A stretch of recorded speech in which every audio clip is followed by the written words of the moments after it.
Jednou z najväčších turistických atrakcií severného Slovenska je Oravský hrad.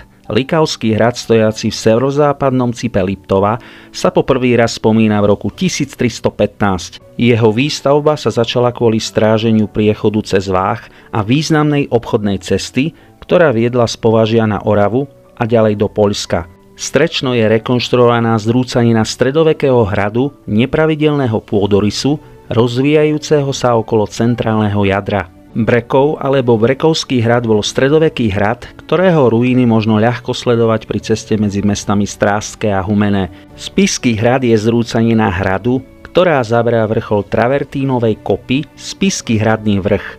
Tvorí dominantu širokého okolia na hlavnou cestom ťahu spájajúcom východoslovenské regióny Spiš a Šariš. Nezastúpiteľný je tiež význam hradu ako dôležitej archeologickej lokality s dokladmi staršieho osídlenia.